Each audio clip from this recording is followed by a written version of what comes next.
Phrasal verbs are verbs that are combined with an adverb or a preposition or sometimes both to give a new meaning. Phrasal verbs ऐसे verbs होते हैं जिनके साथ हम adverb या preposition और कभी कभार दोनों का एक साथ इस्तेमाल करते हैं। इनके इस्तेमाल के बाद एक नई मीनिंग आती है। ठीक है, ये एग्जाम्पल देखें आप। कम आफ्टर, यहाँ हमने जो आफ्टर वर्ड लिखा है, ये आफ्टर वर्ड हमारा क्या है? ये हमारा प्रेपोजिशन है। तो वर्ब के बाद आप प्रेपोजिशन लिखें या एडवर्ब लिखें, दोनों ठीक होते हैं। एडवर्ब की एग्जाम्पल देखें आप।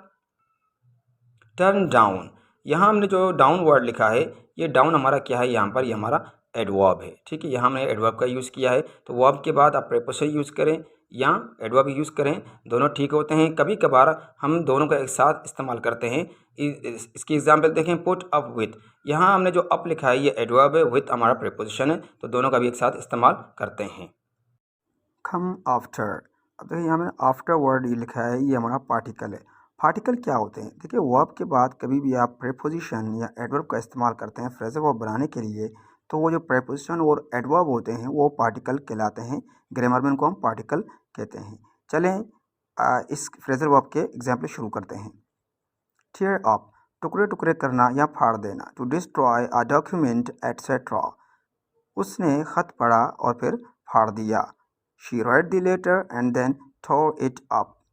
अब देखें इस सेंटेंस जो हमने लिखा है, she read the letter and then tore it up, यहाँ tore it up जो हमने लिखा है, ये इसके बीच में हमने प्रोनाउन का इस्तेमाल किया है। तो मतलब फ्रेजल वर्ब्स ये प्रोनाउन हम इनको बीच में इस्तेमाल करते हैं। देखिए ये स्ट्रक्चर याद करें, verb plus pronoun plus particle, तो ये आपको स्ट्रक्चर याद करना। एग्जाम्पल देखें, मे आई टुक इट ऑफ। अब देखिए मैंने यहाँ जो इट इस्तेमाल किया है, ये मैंने बीच में इस्तेमाल किया, लास्ट में मैंने पार्टिकल का इस्तेमाल किया है।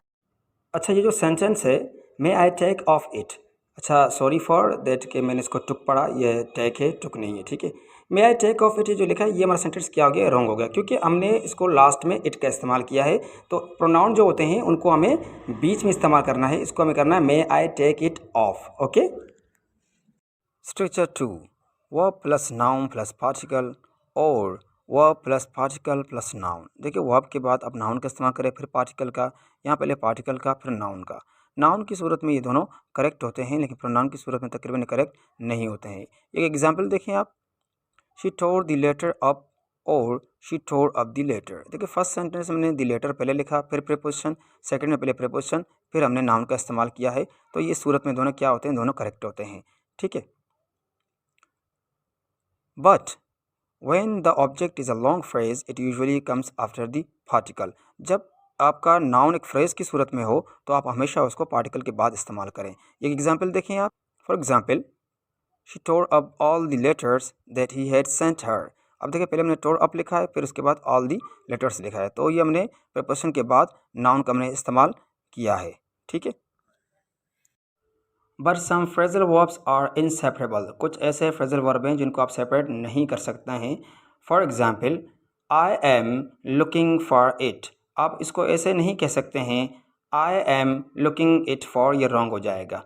Thanks for watching. For more videos kindly subscribe my channel English with Younis Baloch. अल्लाह हाफिज़।